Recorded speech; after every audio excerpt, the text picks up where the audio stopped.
Good day everyone, I'm Rochelle Claveria, the group leader, and I'm here with my fellow presenters to present the virtual reality in nursing. We all know that virtual reality offers tons of opportunities in every field, especially in healthcare industry. With this presentation, we will be discussing some of the wonders that virtual reality offers and has been through. So without further ado, let's start with the introduction. Hi everyone, I'm Daniel Argotabas from BSN2 and I'm here to share with you the introduction of virtual reality of nursing. So first, what is virtual reality? Virtual reality has been used to help optimize teaching and learning process. VR or virtual reality simulations allow the student nurse with the opportunity to perform high-risk and high-cost intervention of virtual patients and gain experience with jeopardizing the safety of real patients. Virtual reality simulation is a computer-based or three-dimensional 3D training tools which mimic real-life patient experience in a risk-free environment. Good day, I am Aris Casulyar and I will be explaining the different types of virtual reality. So basically, there are two types of virtual reality, the non-immersive and immersive. When we say immersive, this fully envelopes users within a computer-generated environment. This type uses tools that are connected to the human body in order to perform same motor task. Hence, this is more technically advanced and expensive. The goal is to completely immerse the users inside a computer-generated world, giving the impression that he has stepped inside the synthetic world. On the other hand, the non-immersive virtual reality. In this type, users interact with a 3D or three-dimensional computer-generated display, but they don't get the sense of being fully immersed within the simulated environment. This is delivered via conventional desktop computers and multimedia and distance learning systems. It is more pervasive in the nursing school because it is more practical and affordable. Good day everyone, this is Ethel M. Kartikat from BSN2 and I am here to discuss to you the history of virtual reality. So let's begin. Today's virtual reality technologies built upon the ideas date back to the 1800s, almost to the very beginning of practical photography. For the year 1838, the first stereoscope was invented using twin mirrors to project a single image and is still produced today. For the 1930s, the simulation environment. For the year 1939, the Viewmaster was introduced in 1939 at the New York World's Fair, intended as an alternative to the postcard. For the year 1940, simulation environment was patented. For the year 1957, modern Heilig was invented the Sensorama, which allowed people to experience a simulated environment while sitting in a booth, complete with effects like feeling the wind in your hair, the stereo sounds and aromas of the city. For the year 1960, Heilig patented a head-mounted display device which is called telesphere mask, and many inventors built upon Heilig foundational work.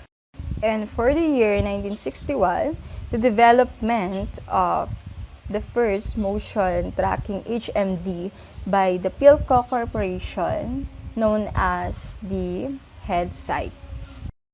For the year 1965, Ivan Sutherland wrote a paper describing the ultimate display, conceptualizing the idea that a user could wear a device which blend the simulated reality and the actual reality, so a user could not tell the difference.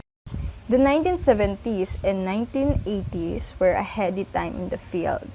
The optical advances ran parallel to projects that work on haptic devices and other instruments that would allow you to move around in the virtual space.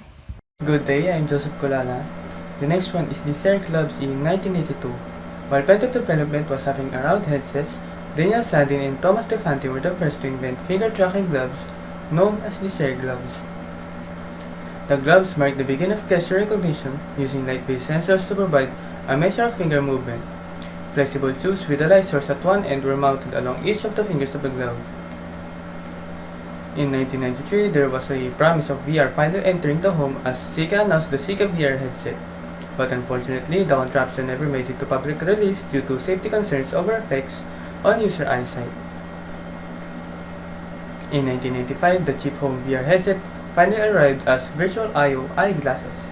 This had the dual effect of making VR more accessible to the individual whilst also bolstering public criticisms of VR as a lonely device. One of the most exciting innovations was the Oculus Rift created by Palmer Luckey. The Oculus Rift is an immersive virtual reality headset that was acquired by Facebook in 2014. It differed from other products on the market because it is a standalone product that only needs to be paired with a computer. The Oculus Rift has a set of lenses that create a stereoscopic 3D image so that each eye sees everything from a slightly different vantage point, creating the optical illusion of depth. In 2015, VR possibilities started becoming widely available to the general public. An example of this is the Wall Street Journal launched a VR roller coaster that followed the ups and downs of the Nasdaq stock market. By 2016, hundreds of companies were developing VR products. Most of the headsets had dynamic binaural audio. Haptic interfaces were also underdeveloped. This meant that the handsets were typically button operated. HTC released its HTC Vive Steam VR headset. This was the first commercial release of a headset with sensor-based tracking which allowed users to move freely in space. In 2017, many companies are developing their own VR headsets, including HTC, Google, Apple, Amazon, Microsoft, Sony, Samsung, etc. Sony may be developing a similar location tracking tech to HTC's Vive for the PlayStation 4. In 2018, at Facebook F8, Oculus demonstrated a new headset prototype, the Half Dome. This is a varifocal headset with a 140 degrees field of vision.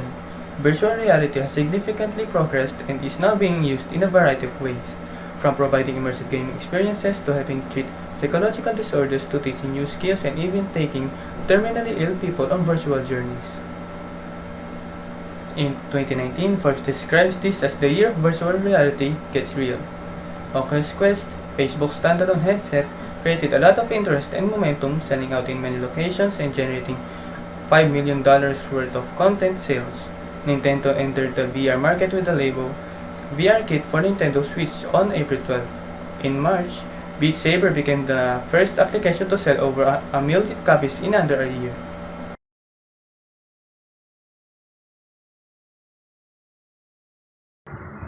Good day, I'm Christine Joy Carriaga from Group 2, and I'm here to discuss the use of technology in virtual reality. Virtual reality was first used in video games, followed by education, culture, arts, e-commerce, tourism, manufacturing, military, and airline, construction, and production. First, impact of virtual reality simulation on patient safety.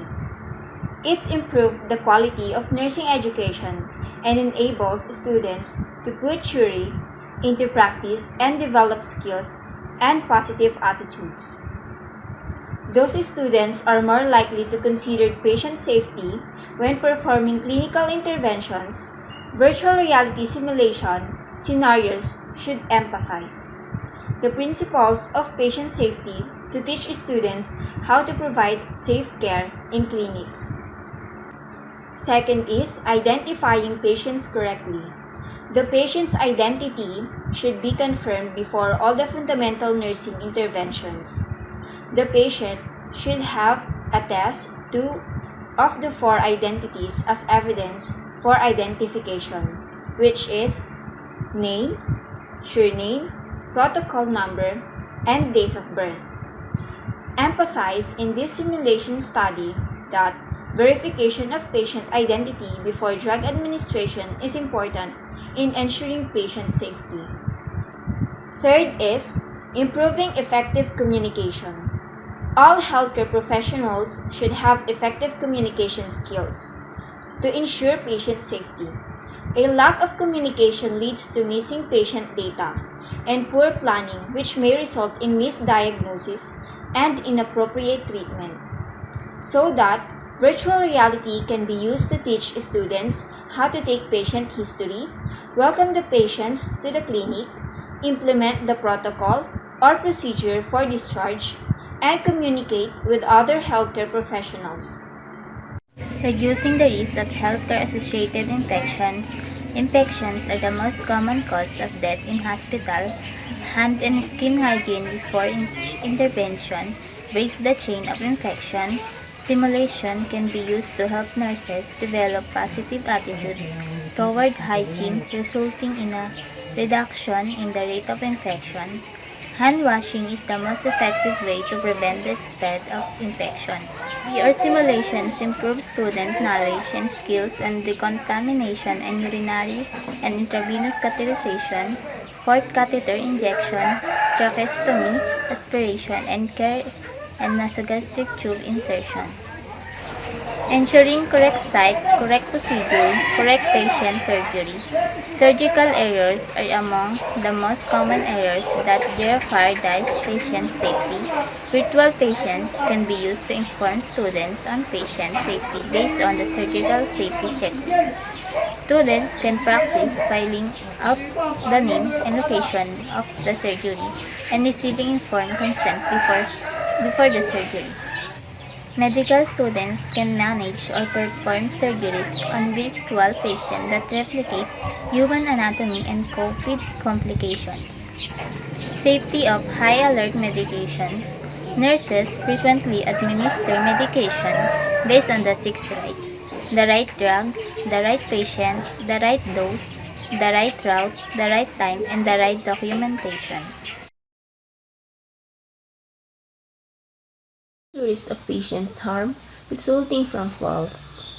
Through virtual reality, it can teach students to keep practicing preventive measures against falls by putting the side rails of bed properly to avoid falls of patients in bed. 8. Provide opportunity to practice. Virtual reality allows students to practice in a safe and realistic settings without concern of making mistakes and endangering patients. Practicing in virtual simulation helps students to become comfortable, confident, and successful in real-world clinical settings. Provides quality nursing education.